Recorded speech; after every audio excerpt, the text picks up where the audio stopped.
Welcome to my channel. I'm Elizabeth Liz Muschett, and today my guest and friend and fellow astrologer is John Foster, and we're going to be talking about the midpoints. How you doing, John? Hey, I'm doing good. Good to see you.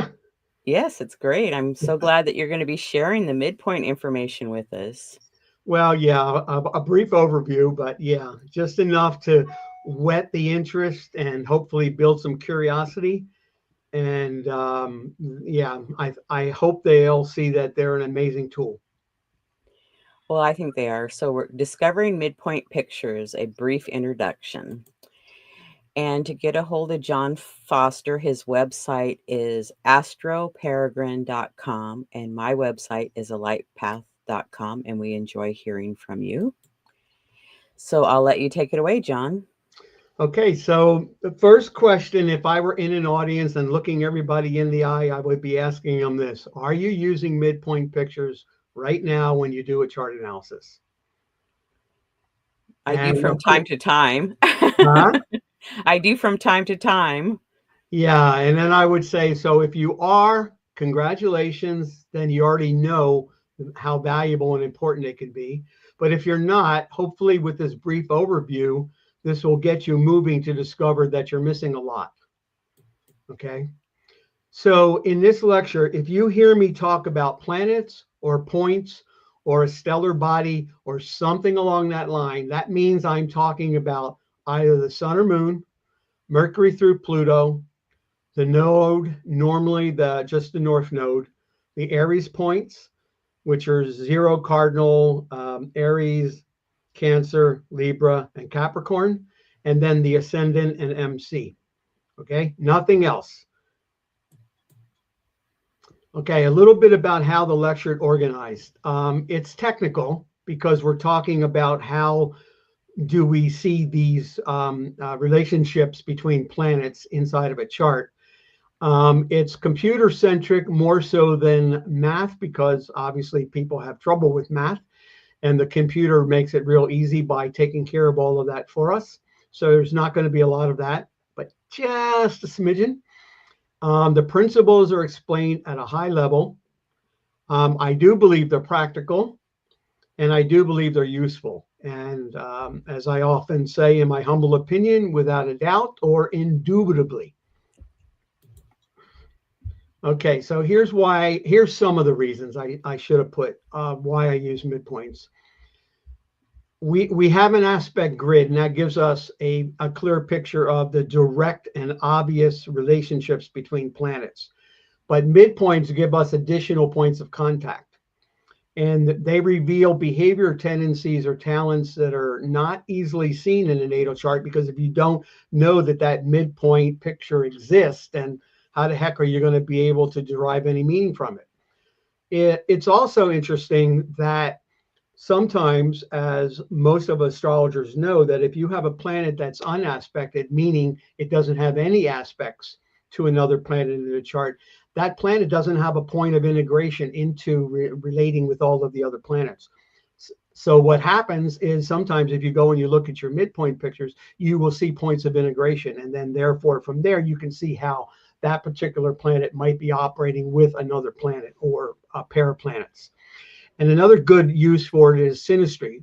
In this example here, I said one's Venus on another sun-moon midpoint.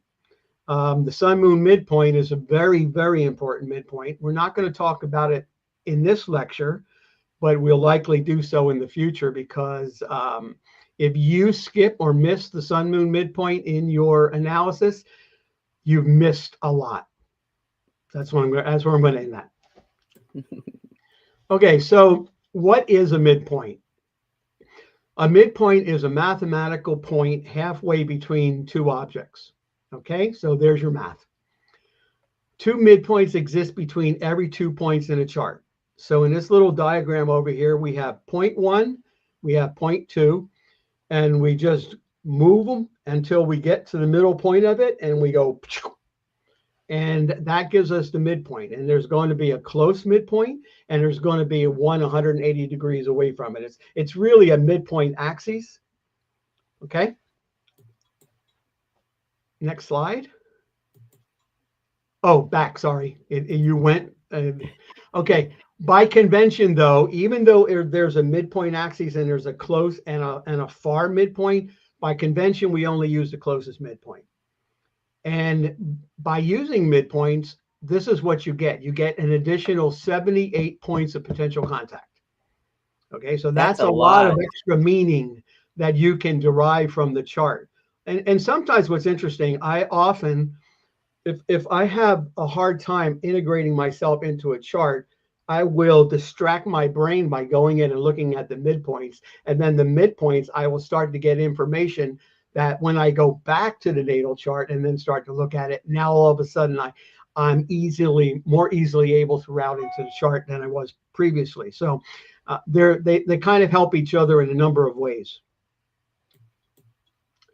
All right, so the first question becomes, okay, now that I know what a midpoint is, but you promised me very little math, and so yes, I did. So every computer program that I am aware of has the ability to create a midpoint list. So in order to see what the midpoints are, you ask your computer to create a 360-degree midpoint sort. So all that's doing is going through and it prints down your planet and points, and then it goes and finds out where is the relationship of them. So it takes your, for example, in this case, we have Sun Jupiter. So it takes your Sun from your natal chart and your Jupiter from your natal chart, adds them basically together and divides them by 2 and says, bingo, this is your midpoint. Okay. Then it gives you this report, which is the list. And I'm going to open up this screen a little bit more. Okay, there we go. And so it gives you this nice, neat list over here, which in this case starts with the MC at 17 degrees. And if you follow through the columns, and there's 5 of them, and the last point is the moon midpoint, and that's 331 degrees. Okay, now by themselves over here, they don't mean much. And we're going to get into how do we derive meaning from them in a second. But it's easy to see what all the midpoints are just from this little chart. So you've got, starting with 360, every planetary pair is shown. And notice the syntax. The syntax is that you have 0.1 and a division sign, and then 0.2. That has to be the way, because if you go, for example, Sun Jupiter over here, if instead of Sun / Jupiter, you go Sun - Jupiter, that's a completely different thing, and that's not a midpoint. So you have to write it in the correct syntax. And this will become important later, as you see, as we go into another extension of the midpoint. Okay, I think that's, do you have any questions from there, by the way? Anybody confused or anything? Because sometimes if you've never dealt with midpoints before, it can be a little confusing to orientate yourself. No questions so far. Okay. All right, so here is, what is a midpoint? So we went from a midpoint. So we have this list, and we have all of these midpoint pairs, okay? But those pairs by themselves don't tell us anything. It's only when one of those pairs or more are in contact with one of the other planets or points that becomes important. And then when we get that, then we have what we call the midpoint picture. So we have a midpoint picture, or we have a midpoint, and it makes contact with one of the planets or points. That then becomes a midpoint picture. So in this case, let's start over here, and I'll try to make sure we're looking at it. Look at that little yellow square. Okay, so over here, we have the Sun-Moon midpoint, which is at 20 degrees Sagittarius. And we have Venus and the North Node, which are at 16 and 18 degrees Sagittarius. So therefore, we can see that Venus and the node are right on top of the Sun-Moon midpoint. So in this chart, we know that Venus and the node are very important because they're keying into whatever that Sun-Moon represents, which I'm not going to talk about today. Okay, so that's an important piece over there to see. Now, when we're looking at midpoint pictures, we're only looking at planets that are in what they call tight or hard aspects. And tighter and hard, we'll get into this in a second, are aspects in the 90-degree or the 45-degree sort. This can get tricky for people because really it goes back to harmonics. And a lot of people have hard enough time with aspects, let alone harmonics. So I'm going to try to not go into that right now. And hopefully when we go through the next series of slides, this will become clear. If not, please ask a question. The next thing is that no matter what type of aspect you have in a midpoint picture, they're all equal. There's no more importance for one that is actually a conjunction in this case, or if it's opposed, or it's square, or it's at one of the lesser tension angles. All you see it is this point is making contact with this midpoint. That's it. Okay. And in order to see this, we use a very tight orb. So for example, here, this node is just slightly out of orb of the sun moon. Okay, and this Venus is almost 4 degrees. Yeah, it's 4.5 degrees out of it. So this Venus is not in contact with this, one would say. But the node, we would say, yeah, that's probably in contact. And then, of course, the node is in conjunction with Venus, so it probably pulls Venus in. So you gotta not take this mathematically. You gotta feel it with that astrologer brain that you've been developing all these years. Okay. Okay, so I said that you find a midpoint pictures using a midpoint sort of 90 degrees or 45 degrees. So this is what a 90-degree sort looks like. So in the beginning, I showed you a 360-degree sort. So you had 0 starting up here in the top left of those 5 columns, and that went all the way down to 360. What a 90-degree sort is it takes all of those and it condenses everything into 90 degrees. And it makes it real easy for us to see things. So when it condenses it, then that means that all of your cardinal signs, Aries, Cancer, Libra, and Cancer, are all going to show up in the first 30 degrees. All of your fixed signs, so Taurus, Leo, Scorpio, and Aquarius, are going to show up in degrees 30 through 60. And all of your mutable are going to show up, and obviously mutable Gemini and Virgo and Sag and Pisces, they're all going to show up in basically anything after 60 up through 90 to the end of the list. Okay. So that's how you create a 90-degree sort. Now, if you're not familiar with a 90-degree sort, basically what this is going to show you is it's going to show you all conjunctions, squares, and oppositions. Okay. And the way we can tell whether we have one is we come over here to the list, and I put these red rectangles around a couple examples. So for example, if we look over here in the second column and we come down, we see Uranus at 32 degrees, and it is only 3 minutes away from the Mercury MC midpoint. So this Mercury is in contact. That contact, again, could be a conjunction, could be a square, could be an opposition. It doesn't matter. It's in contact. Therefore, this person is going to have Uranus influencing the Mercury and the MC. So there's going to be some Uranian influence on, obviously, communications and job, vocations, and all that. Or we can look at it the other way, that this is going to influence the Uranian. Now, would it surprise you to know that an astrologer might have this particular degree? And I would think so. It's me. So I know this astrologer, in addition to the software development that I do. Okay, it's all Uranian based. Here's an example in the third column where we have Mercury at 4707, and then we have the node MC at 47, and we have the Venus Mars at 49. So I showed these two because the Mercury is in contact with the node MC because it's only 50 degrees away. But the Venus Mars is over 2 degrees away. So we probably wouldn't count that.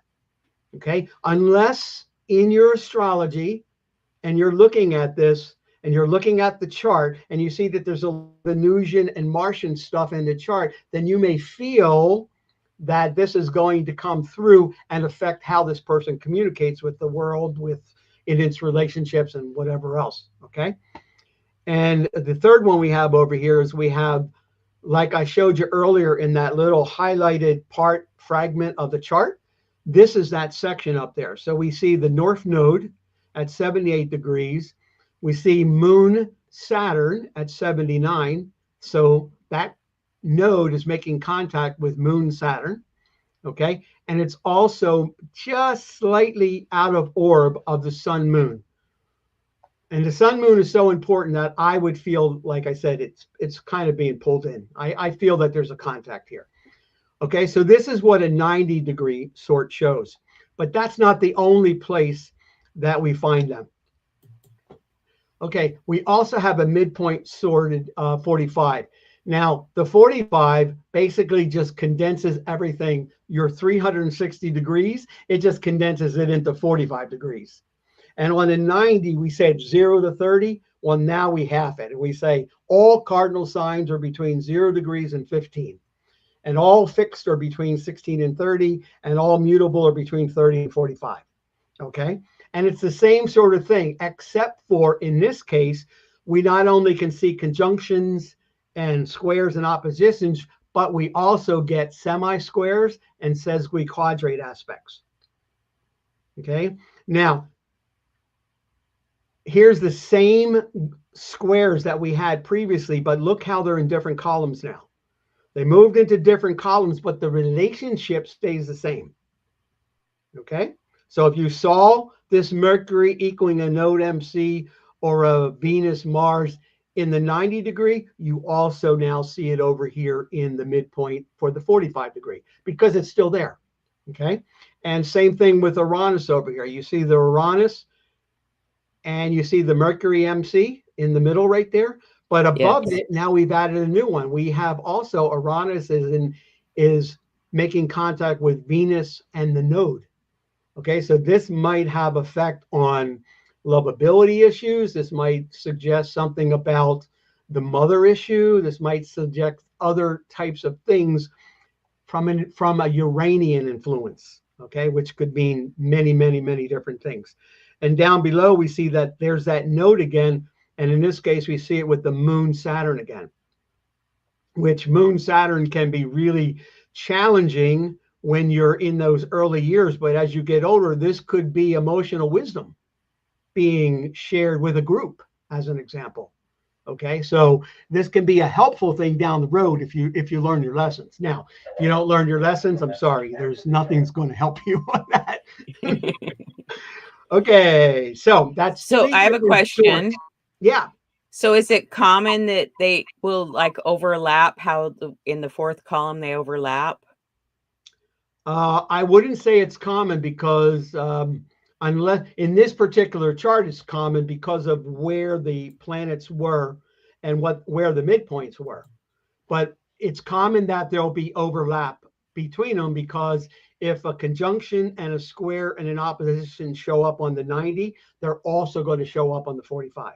So you're going to have overlap of the aspects that you've already seen in the 90-degree sort. And by the way, you always start with the 90 degree. When you want to add a little bit more detail, you go to the 45 because it will show you things and relationships that you don't see in the 90. Very interesting. Okay, so let's slip back, go back a slide. Okay, so this is a midpoint sort list, and you have to learn how to read this list. And for some people, this can be challenging. So we have what we have in the next slide, which is a midpoint tree. So now what we do is the same chart that we just seen over, not chart, sorry, the same midpoints that we saw over in the list, we've now taken them, and now we've taken the ones that are an aspect and we drop them into the planetary buckets. Okay, so now instead of having to look back over there and seeing where the heck is the sun and is there anything 2 degree or in this case 1 degree before and anything 1 degree after, we can come over here and do a midpoint tree and bingo, there it is. Wow, the sun is making contact with Saturn, Pluto. Okay, and we come over to our list, look down there, Uranus, there's our contact issues again. There's Uranus with Venus node, Mercury MC, and Moon Mercury. Okay, So easily see them over there. In addition to that, some people find it difficult to understand what the Aries point is, which you have to look at the 0 degrees in the sort and the last section. So if you're in a 90-degree sort, you're looking at 0 and 90. If you're in a 45, you're looking at 0 and 45 in order to find your Aries points. Well, you come to a midpoint tree and you have the ability to show Aries points. There they are. They just drop them in there for you. So you don't even have to spend all the extra intellectual energy it takes to go through a list, which can quite frankly be exhausting. Okay, because sometimes, especially when you're a newcomer and you're learning how to do this, this is the easiest way in order to see them. And so you can see down here, we have the Aries point. Now, I don't know how many are familiar with an Aries point. The Aries point is something that we look at in our astrology because something that's at an Aries point is often brought forward in your life, and it's something that you become known for. Okay, so it's a very important thing. If you're at a high level of fame, certain aspects could indicate that you're going to be even more popular, or you're going to have great popularity, or maybe you're going to become very successful financially. In my case, which is what this midpoint tree is, I have my Aries point equaling to my Pluto ascendant. So this is all about some sort of change and transformation energies and things like that. This Jupiter Neptune probably has a sense of idealism and a sense of religiosity that I bring out. And if people who know me know that that's part of who I am. Uranus, Pluto, well, that's Jesus going into the temple and turning over the money changers. Okay, and I can be like that. I can break some of those tables. Okay, and so on. So, anyways, this gives you an idea that if you see this, then you know that this is part of this person's personality. So if you're trying to derive from the chart the person's personality, but you don't see that, oh, wow, this person has an AP at Uranus, Pluto. When they were young, I wonder how this worked out. And did they learn from it? And now have they been able to turn that into a constructive tendency or not? Okay. Okay. Any questions? So that Aries point is super important, it sounds like. Yes, we could do a whole lecture on Aries points because it's another one of those neglected gems, in my opinion. We'll have to do a show on that in the future. And we might very well do that. Okay, so now let's look at what a midpoint picture is, because I showed you midpoint pictures. Let's go back a slide. So every one of these midpoints is in contact with a planet or point. Okay, so that contact over here, that Uranus with Venus and node, that's a midpoint picture. Uranus with Mercury MC, that's a midpoint picture. Okay, next slide. But there's a proper way to make sure that you write it correctly, because if you don't write it correctly, nobody's going to know what you're talking about. Okay, so the way that is written correctly is you put the planet Uranus and you put an equal sign between them, and then point 1 and point 2. So in our case, we had Mercury / MC, I believe it was. So we had Uranus equals Mercury / MC. That whole thing, back, please. That whole, back. Sorry. back. Yeah. You're jumping ahead of me right there. Okay, so that whole thing is called a midpoint picture. Okay, so the midpoint is the point 1 / P2. The midpoint picture adds the focal point. Okay, all right, so let's go look at some examples now. So just to make sure that we understand, so a focal point is the planet that makes the contact. Okay, and the contact is shown using the equal sign. So we say, one way of saying it is that in this example, the sun is equal to Jupiter, Pluto, midpoint. Okay. We use, again, a tight orb. So if we're in a 90-degree sort, we generally do not go beyond 2 degrees. And the example, as I said, is the sun is equal to the midpoint of Jupiter and Pluto. That's the midpoint picture. Okay, next. Okay, so let's synthesize a couple of them so we can get maybe a better feel of this. All right, so basically what you realize is that every midpoint picture consists of 3 and or points. Okay, so there's some sort of synthesizing that is already going on. What I try to do is I try to feel the focal point, and I don't try to take it too far. I know Saturn's heavy. I know Mercury is sort of a communication. I know Uranus, that's going to energize. It's going to make me think differently. It's going to, maybe be a bit disruptive in the communication. And, but Saturn's over there. He's going to try to put boundaries around it. Now, is that going to be an easy way? Maybe, maybe not. Okay. So in this example, where Saturn is equal to Mercury Uranus, we could have something like structured original thoughts as an example. Okay. Or we could have stifled or frustrated individual expression, because the Uranus is the next planet outside of Saturn, right? Saturn wants to put boundaries. The furthest thing we can see with the naked eye if we look up there, although sometimes you can see Uranus, but it's very, very rare. But Uranus comes along and saying, yeah, I know you want to have this structure over here and you want to put us in these boundaries, but Uranus comes along and says, you know what, I'm going to break this up. And so that can be a real conflict. So this is one way of doing it. Now, I want you to understand there's no right or wrong way to express the planetary synthesizing. It's all based on you as an astrologer, what you are allowing to come through your instrument, and then your understanding of the natal chart that you're looking at.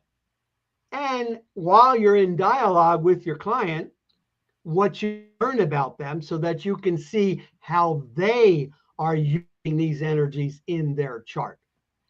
Okay? So it's not, the whole purpose of this is not to describe and tell the person you are like this. No, the way we anticipate and think about it is the chart suggests, the midpoint picture suggests. There's a whole variation of meaning that goes from one extreme to the other. A person can't be all of those things. Well, what are they? Well, let's let the chart tell us, and let's let the client tell us. But this is how you begin to think about it. So when you see this midpoint picture, you're thinking something along the lines of what we put here. Okay, let's do another example. Okay, in this one, we have the moon equals Mercury Uranus. Okay, so it's the same Mercury Uranus we had before, but Saturn was involved, but now the moon's involved. Okay, so now we have things like, well, maybe the emotions are leading the mind. Okay, maybe we have the moods change quickly, that this person's quite erratic. Maybe they're a bit unsettled. Okay, because Uranus is coming and putting its influence on the moon. Okay,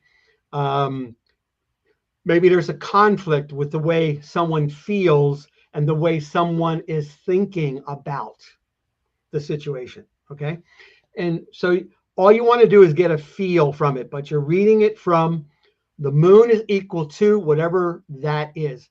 A lot of people like to think about midpoint pictures as sort of like a T-square, because in a T-square you have an opposition and then you have that midpoint over here, which is the square to both.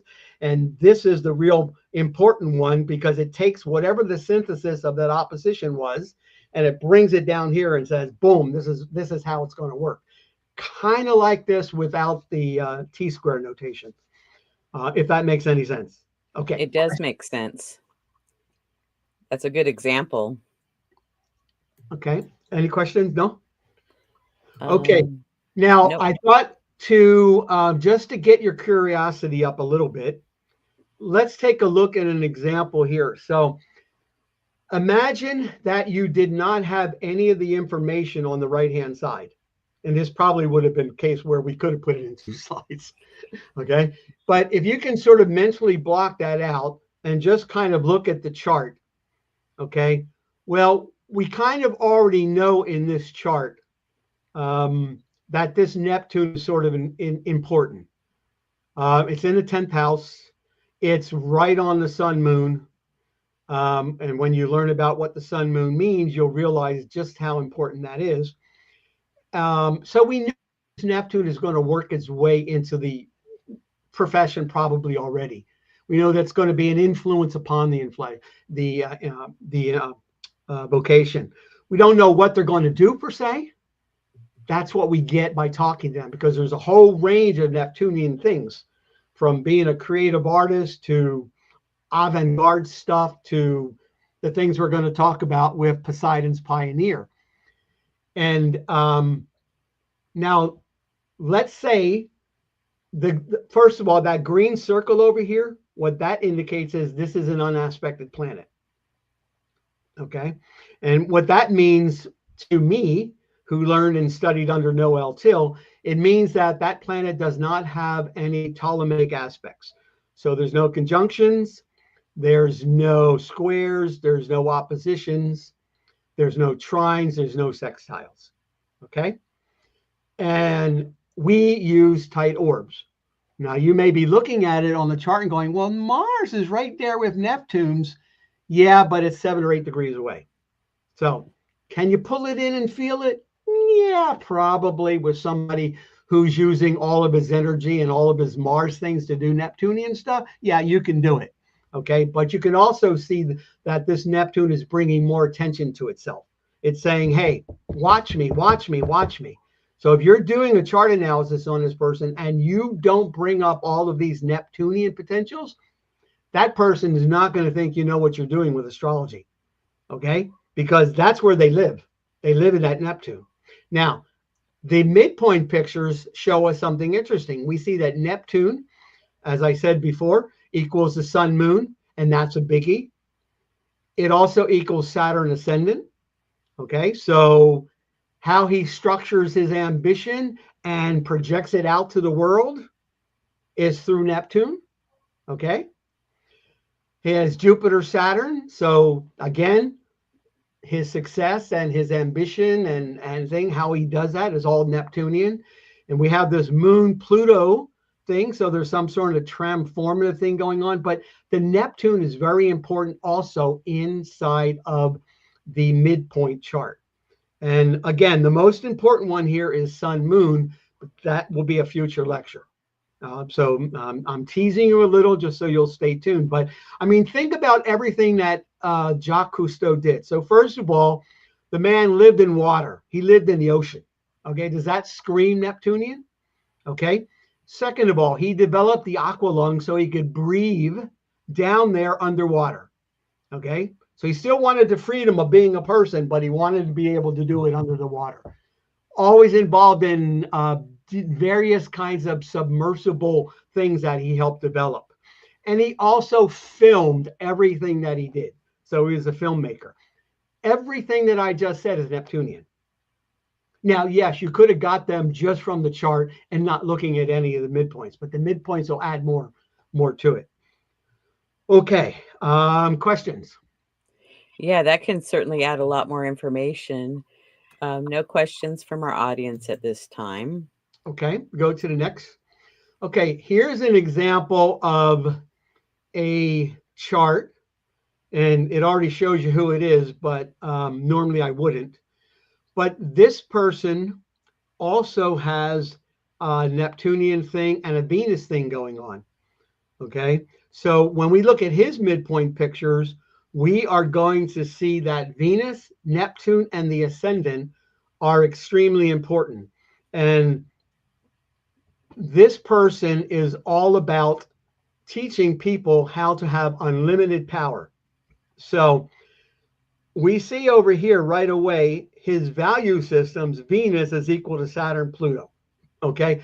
And another very, very important midpoint picture when you see it. It's one of the key ones that we'll talk about in the future that you'll look for. Because if you make it through a Saturn, Pluto midpoint, it's the old expression, what doesn't kill you makes you stronger.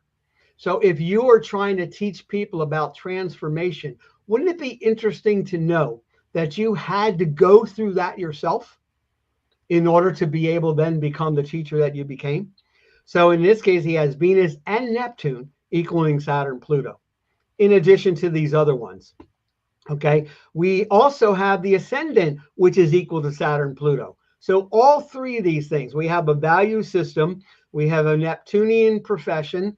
Can we say that Tony Robbins was not only on stage and doing productions and all of that, but he has lots of not TV, but video-oriented presentations that he derived and built his business around. And this Venus is also opposed to his MC, and his MC is ruled by Venus because it's Taurus. So we have all of the relationships going back and forth between these, and then all of that power that he's learned how to do being projected out through a Leo ascendant. Okay, can you feel why he's so strong and powerful when he does a presentation? Yeah, that's some dynamic power. He wouldn't have the same sense if he were a Virgo ascendant. He would be sitting down there differently doing it and saying, okay, we have to cross our T's, we have to dot our I's, we have to make sure we're perfect, and we can't go and do our transformation and power until we actually did it yet. So don't talk about it until you actually did it. Be a whole different philosophy, okay? But not from him. Okay, so anyways, we get a lot of valuable information. And in the future, when we do this, we'll not only pick a one of these charts, but and with the midpoint, we'll take the midpoints and we'll put next to them what the information that we got from them. Okay, because today is really just a teaser. It's a brief introduction just to see if it captures your interest and your imagination. Okay, because if it does, there's so much more to learn, and I want to slowly lead you into it so that you can learn it piece by piece. Okay. All right, here's a very interesting one. So a few years back, I had to do a lecture, and I believe this was for WSAA, Washington State Astrologer Association. And I wanted to do something which was interesting and fascinating and showed some of the more prominent midpoint pictures that you would like, that if you had the opportunity for wealth, what would that look like in terms of the kind of money you made? So I went and did a research and I said, show me the richest comedians in history. And it came up with this site, and it came up with the amount of income that they did. So I took all of the charts, and many of the charts I did not have the correct time. That's the beautiful thing about midpoints also. If you ignore the moon, the ascendant, and the MC, you can still get a heck of a lot of information from a midpoint chart. In this case, what I discovered was that the two biggest and most prominent midpoint pictures that were in almost all of the charts were Jupiter, Pluto, and Sun, Jupiter. Now, I had learned that Jupiter, Pluto was the aspect of prominence and the aspect of potentially big wealth. Okay, so it was not surprising for me to see that. And I actually, because of the screen got so crowded, I cut off. Those lists were double what you see here. Okay, but some of these names you might be familiar with. I don't remember who Byron Allen is, but Johnny Carson, for those of us who are a little bit older, we remember him. He was one of the most successful, if not the most successful late night TV person in the history of television. Okay. Larry David, he's still kicking around and writes a lot of real controversial shows, but also extremely wealthy. And Jupiter, Pluto, Ellen DeGeneres, Jay Leno, Joan Rivers, Jerry Seinfeld. Okay. You look at all these pictures. Now, imagine it from this standpoint. You have a meeting, you have a consultation with Johnny Carson before he's going to move into his new profession that he thinks he wants to do. And you do his chart. And one of the things that you see over there is that he has a Jupiter, Pluto. And then you look at his chart and you see all of these other things that he has. And he tells you that he thinks he can be successful on TV in a talk show. So he's asking me, do you think I have the potential to become wealthy? Well, if I'm looking at his chart and I get that question and I see that he puts himself in a position where that materializes, then I see that he has the Jupiter-Pluto midpoint picture. I forget what it was exactly too. I see he has that point right there and he can take advantage of that. Now, what if it's not Johnny Carson? What if it's your next door neighbor, Jill? And Jill comes to you and says, I want to be a successful teacher. Do you think I could be a successful teacher? And you see her chart and she has this Jupiter Pluto midpoint picture in her chart equal to some point or planet. The answer is absolutely. If you dedicate yourself to it, then obviously you're going to have the potential to be very successful at it, because it's like it promises the potential of success. Okay, it's a promise. Same thing with Sun Jupiter. Now, it's the same thing if you have the aspects. If you have an aspect between Sun Jupiter, you have different degrees of fortune and different degrees of prosperity. If it's in a square or an opposition, it might be more challenging and you might throw as much money away as you're making it, okay, as an example. But the same thing with Jupiter Pluto. If you have a Jupiter Pluto aspect in your chart, you already have that benefit. But if you have it also in your midpoint pictures, it just adds to it. Okay. Here's another list of by. Let's look at the bottom. I just got lazy and I didn't. No, back to the same chart. At the bottom, it shows that Jerry Seinfeld at August 11th of 2014 was worth over $800 million. Okay. Matt Groening is I guess he's a TV personality, 500 million. Letterman at 450. David Larry, 400 million. Jay Leno, 350. I mean, you see how much money they made? Now, That's a lot. yes, exactly. Now, it doesn't mean that it's always going to be a money thing, but if you're an actor and you have this particular midpoint picture and it's prominent in your chart, this is going to be something you can rely on in order to if your goal and your mindset is, I'm going to be a very famous actor. Not like, I would love to be a famous actor. No, somebody who's out there in the trenches, somebody who day by day imagines himself succeeding in the acting business, who sees himself getting roles, who visualizes his success, who sees himself getting awards. It's kind of like what's the show about 4 ladies in Cleveland, and the one lady is all talking about how she's going to win Academy Award or something, and she goes through the whole thing, and she's an actress, but she's always gotten beat out by she and different people, and she's always striving for it. That's always constantly 100% on her mind. That's what it takes to become successful at a big level. You don't get it just by, oh, I hope I can make a paycheck next week. Or whatever. You need to think in a way that's way beyond. You need to be a kind of a different person in your mindset. If you have that, then this just takes it to a higher level. If you don't have that, then these midpoint pictures here will give you that benefit at the level that you're at. Okay, so these are extremely one. And I've done this several times on different ones. I've done it with the most wealthiest women recently, a few years ago, and it's the same pattern. It's the same. And there's a couple more that I discovered that add to this picture. And some of these successful people have 2 or 3 or 4 of them, of these very successful midpoint pictures. Wow, that's amazing. Yeah.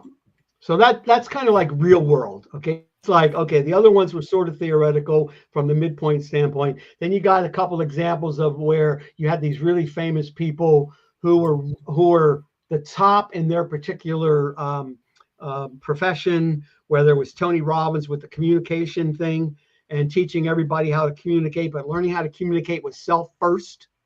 Okay.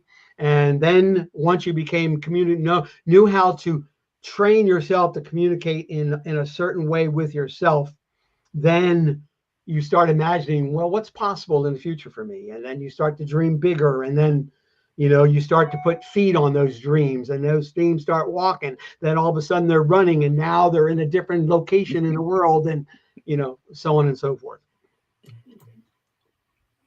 And in summary, so here's what I want you to think about. I want you to think of a midpoint picture as sort of a hidden connection between planets.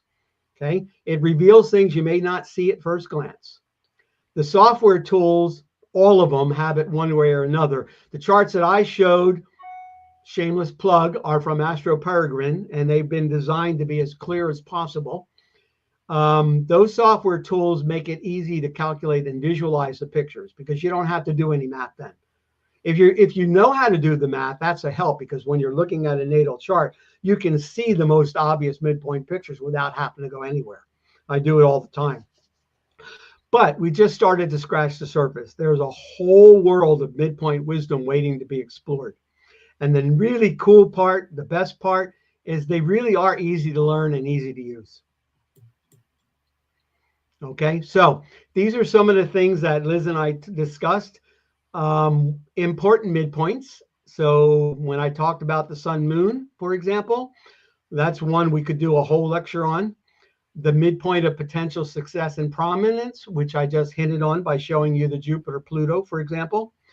The life challenging midpoints, which I kind of teased you about with the Saturn Pluto, with Tony Robbins having the Saturn Pluto challenge on those three important, it was Venus and Neptune and his ascendant. Okay. And then, of course, there's so much more. So the only question is, how many of the lectures can we do, which are, there's at least 3 or 4 of them, I would say, but probably more. Anyways, there's lots of good resources out there. Like I said, I learned from Noel Till, and that was my Bible. Synthesis and Counseling in Astrology. Unfortunately, it's out of print, and if you can find it, it's going to cost you a couple $100. The original one that Noel used in order to learn midpoints was Reinhold Eberton's The Combination of Stellar Influences. And what he did was, that book was written back in the World War II days when the world was bleak and dark and not very positive. So a lot of the midpoint picture and descriptions are bleak and dark and pessimistic and have a traditional sort of a feel. Noel was more of a modern humanistic astrologer, and therefore he was and had a positive outlook. He said often his Achilles heel was he was too positive about people. So he would go in and look at a chart and expect the best. And I'm kind of similar. I also believe the same thing. I believe that you're capable of doing whatever you need to do. You just need to know what it is and what tools you have available. So Noel took those descriptions, and in his book, he modernized them and made them more humanistic.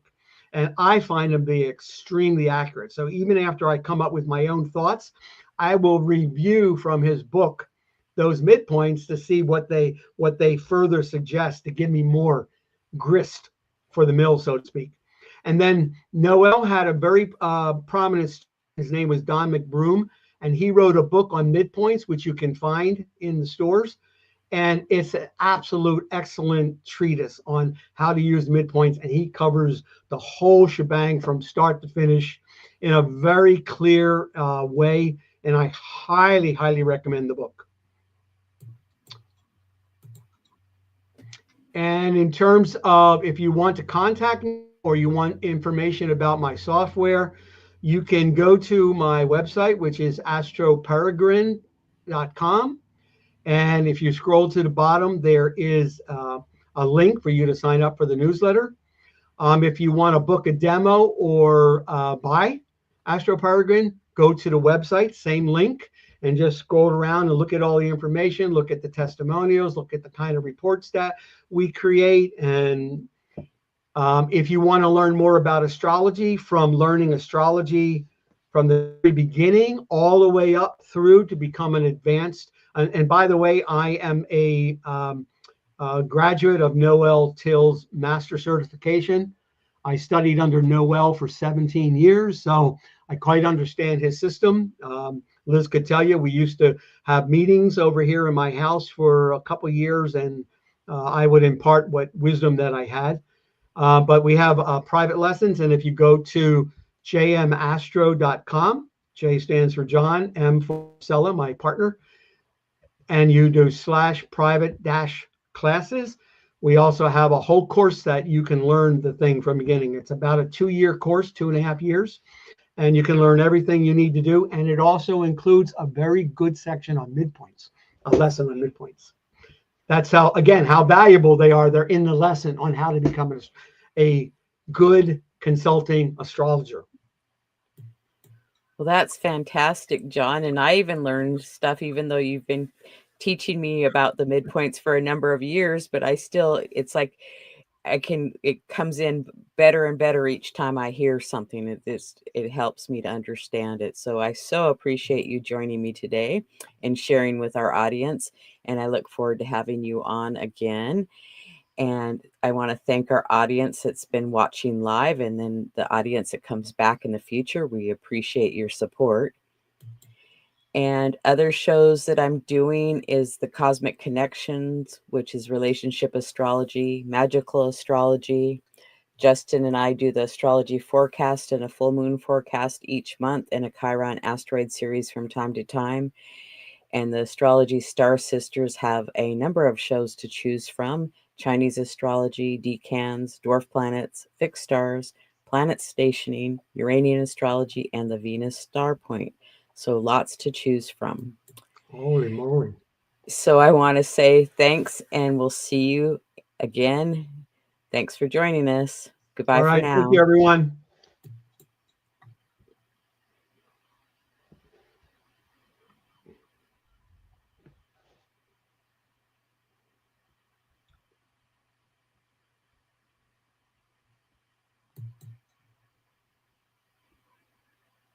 Liz, are you still there?